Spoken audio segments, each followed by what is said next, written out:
नमस्कार बच्चों, आज का हमारा क्वेश्चन है सिद्ध कीजिए कि तीन करनी दो एक अपरिमेय संख्या है। ये बहुत ज़्यादा इंपॉर्टेंट क्वेश्चन है क्योंकि ये क्वेश्चन आपका प्रश्न बैंक में दिया गया है। जी हाँ, कक्षा 10वीं का गणित का प्रश्न बैंक का अध्याय एक वास्तविक संख्याएं के मोस्ट इंपॉर्टेंट क्वेश्चन मैं आपको पढ़ा रहा हूँ, जो कि परीक्षा की दृष्टि से बहुत ज़्यादा क्या है, महत्वपूर्ण प्रश्नोत्तर आपके है। ये मोस्ट इंपॉर्टेंट क्वेश्चन है। सिद्ध कीजिए कि तीन करनी दो एक अपरिमेय संख्या है। यहाँ पर हमको ये सिद्ध करके लेके आना है। तो क्या होगा कि हमको यहाँ पर इसको अपरिमेय सिद्ध करना है। हम इसको विपरीत मान के चलेंगे। इसके विपरीत हम इसको मान लेंगे कि तीन करनी दो एक परिमेय संख्या है।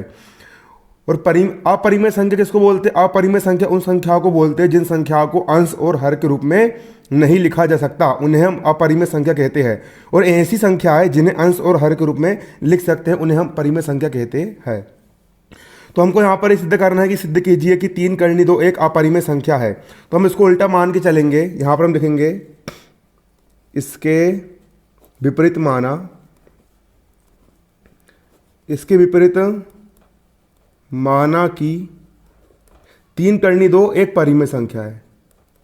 तीन करनी दो एक परिमेय संख्या है, एक परिमेय संख्या है। यहाँ पर हमको इसको अपरिमेय सिद्ध करना है, लेकिन हम उल्टा मान के चलेंगे। हम इसके उल्टा मान लेंगे क्योंकि यहाँ पर हमको विरोधाभास प्रमेय लगाना पड़ता है। इसके विपरीत माना कि तीन करनी दो एक क्या है, परिमेय संख्या है। और परिमेय संख्या किसको बोलते? परिमेय संख्या उन संख्याओं को बोलते जिन संख्याओं को अंश और हर के रूप में लिख सकते हैं। तो तीन करनी दो को हमने परिमेय संख्या मान चुके हैं, तो तीन करनी दो परिमेय संख्या है। इसको हम अंश और हर के रूप में लिख लेंगे। तो तीन करनी दो को हो जाएगा यहाँ पर आपका तीन करनी दो बराबर a बटा b, मतलब परिमेय है ना। इसके विपरीत माना कि तीन करनी दो एक क्या है, परिमेय संख्या है। और परिमेय संख्या को हम अंश बटा हर के रूप में लिख सकते हैं। अंश हो गया आपका a और हर हो गया यहाँ पर आपको बटे में b, a बटे b के रूप में यहाँ पर हम इसको लिख सकते हैं। परिमेय संख्या को हम अंश बटे हर के रूप में लिख सकते हैं। जहाँ पर a और b क्या है, यहाँ पर a और b से अभाज्य संख्या है। जहाँ पर a और b, a कोमा b और b यहाँ पर क्या है, से अभाज्य संख्या है। से अभाज्य संख्याएं है। जहाँ पर a कोमा b से अभाज्य संख्याएं है। अब करेंगे कुछ नहीं, देखिए अब यहाँ से हम करनी दो का मान निकाल लेंगे। करनी दो का हो जाएगा यहाँ पर आपको करनी दो बराबर को हो जाएगा बराबर a का हो जाएगा a, बटे का हो जाएगा बटे और b का हो जाएगा b। बराबर किस तरफ तीन जो है वो करनी दो के गुणा में है। बराबर किस तरफ तीन जो है करनी दो के गुणा में, पक्षांतर करेंगे तो तीन यहाँ पर जाएगा आपका बटा में, है ना। अब यहाँ पर एक चीज देखोगे आप, a क्या है? a एक प्रकार की संख्या है, पूर्णांक संख्या है। तीन भी पूर्णांक है और b भी पूर्णांक है। और पूर्णांक संख्याएं जो होती है वो एक प्रकार की परिमेय संख्याएं होती है ना। पूर्णांक संख्या क्या होती है? एक प्रकार की परिमेय संख्याएं होती है। यहाँ पर हम लिखेंगे चूंकि a कोमा तीन और a कोमा तीन और b, चूंकि a कोमा तीन और b पूर्णांक है। क्या है? पूर्णांक है। a भी और तीन भी और b भी यहाँ पर क्या है, ये सब पूर्णांक है, पूर्णांक है। और पूर्णांक संख्याएं मिल करके क्या बनाती है? पूर्णांक संख्याएं मिल करके परिमेय संख्या बनाती है। अतः a बटे तीन b, अतः a बटे तीन b, अतः a बटे तीन b एक परिमेय संख्या है। अतः a बटे तीन b एक परिमेय संख्या है।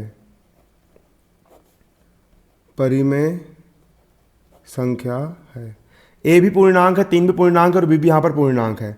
अतः a बटे तीन भी क्या है? अतः a बटे तीन भी एक परिमेय संख्या है ना। अगर ये परिमेय संख्या है तो उसके बराबर में करनी दो है। अगर ये परिमेय संख्या है तो करनी दो को भी परिमेय संख्या होना चाहिए। लेकिन हमने सिद्ध कर चुके हैं पिछली वीडियो में कि करनी दो क्या है, करनी दो एक प्रकार की अपरिमेय संख्या होती है। जब a बटे तीन भी, a भी पूर्णांक है, तीन भी पूर्णांक है और b भी पूर्णांक है, तो a बटे तीन भी जब पूर्णांक है तो a बटे तीन भी एक प्रकार की परिमेय संख्या है। अगर a बटे तीन भी परिमेय संख्या है, a भी यहाँ पर पूर्णांक है, तीन भी पूर्णांक है और b भी यहाँ पर पूर्णांक है, था a बटे तीन भी एक प्रकार की परिमेय संख्या है।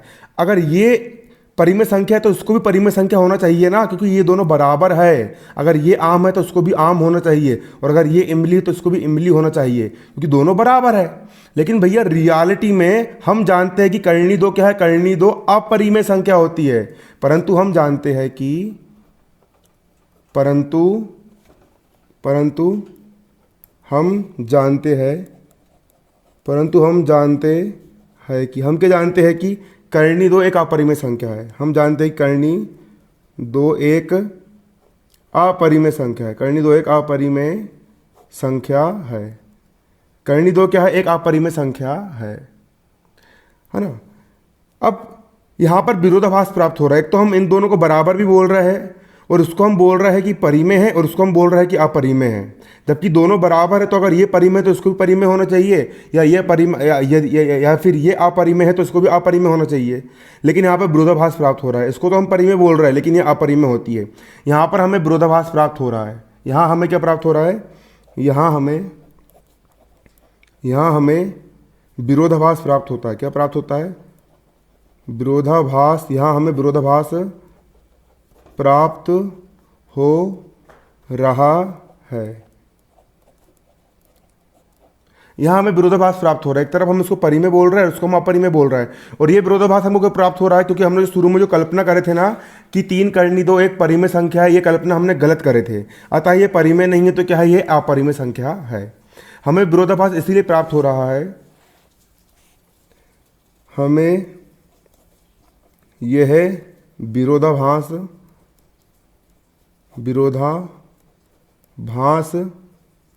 इसीलिए हमें ये विरोधाभास इसीलिए प्राप्त हो रहा है कि हमारी कल्पना गलत थी। हमारी कल्पना कैसी थी? हमारी कल्पना गलत थी कि 3 कर्णी दो एक क्या है? परिमेय संख्या है। 3 कर्णी दो एक परिमेय संख्या है। हमने जो कल्पना करे थे कि 3 कर्णी दो एक प्रकार की परिमेय संख्या है, ये कल्पना हमारी गलत थी। अतः ये परिमेय संख्या नहीं है तो क्या है? हमने शुरू में कल्पना करे थे ना कि 3 कर्णी दो एक परिमेय संख्या है। ये कल्पना हमारी क्या है? ये कल्पना यहाँ पर हमारी गलत है। अतः लाइट चालू करो। अतः हमारी कल्पना गलत है। हमारी कल्पना कैसी गलत है कि 3 कर्णी दो एक क्या है? परिमेय संख्या है। अतः ये परिमेय संख्या नहीं है तो क्या होगी? अतः है ना, ये परिमेय संख्या वाली कल्पना हमने गलत करे थे, इस कारण हमको विरोधाभास प्राप्त हुआ है ना। अतः 3 कर्णी दो एक अपरिमेय संख्या है। अतः 3 कर्णी दो एक क्या है? अपरिमेय संख्या है। अपरिमेय संख्या है। ये कर दी यहाँ पर हमने इसको प्रूव्ड। इसको हमने यहाँ पर क्या कर दिए है? प्रूव्ड कर दिए है। अतः 3 कर्णी दो एक प्रकार की क्या है? अपरिमेय संख्या है। ये यहाँ पर हमने इसको सिद्ध कर दिए है। एक बार फिर से देख लेंगे। हमको यहाँ पर सिद्ध करना है, सिद्ध कीजिए कि सवाल बोल रहे हैं यहाँ पर हमारा, सिद्ध कीजिए कि 3 कर्णी दो साइड वहाँ से लगा दे, सिद्ध कीजिए कि 3 कर्णी दो एक अपरिमेय संख्या है। परछाई आ रही, उधर जाना। सिद्ध कीजिए कि 3 कर्णी दो एक अपरिमेय संख्या है, ये हमको सिद्ध करना है। तो उसके विपरीत हम मान लेंगे कि माना इसके विपरीत कि 3 कर्णी दो एक, हमको यहाँ पर सिद्ध करना है कि सिद्ध करो कि 3 कर्णी दो एक अपरिमेय संख्या है। इसके विपरीत उसका उल्टा मान लेंगे, माना कि 3 कर्णी दो एक परिमेय संख्या है। परिमेय संख्या को हम अंश और हर रूप में लिख सकते हैं। अतः 3 कर्णी दो बराबर हो जाएगा a/b, जहाँ पर a और b क्या है? यहाँ पर a और b आपका सहभाज्य संख्या है। यहाँ से हम कर्णी दो का मान निकाल लेंगे। कर्णी दो बराबर सिर्फ 3 गुणे पक्षांतर 3 यहाँ पर बटे में आ गया। a 3 और b पूर्णांक है, a, 3, b पूर्णांक है। अतः a/3 भी एक परिमेय संख्या है। अगर ये परिमेय संख्या है तो उसको परिमेय संख्या होना चाहिए, लेकिन हम जानते हैं कर्णी दो एक अपरिमेय संख्या है, इसको हम परिमेय बोल रहे हैं, इसको हम अपरिमेय बोल रहे हैं। अतः यहाँ पर विरोधाभास प्राप्त हो रहा है। हमें ये विरोधाभास इसलिए प्राप्त हुआ कि प्रारंभ में हमने जो कल्पना करे थे कि 3 कर्णी दो एक परिमेय संख्या वो गलत थी। अतः 3 कर्णी दो एक क्या है? अपरिमेय संख्या है। धन्यवाद। जय हिंद, जय भारत।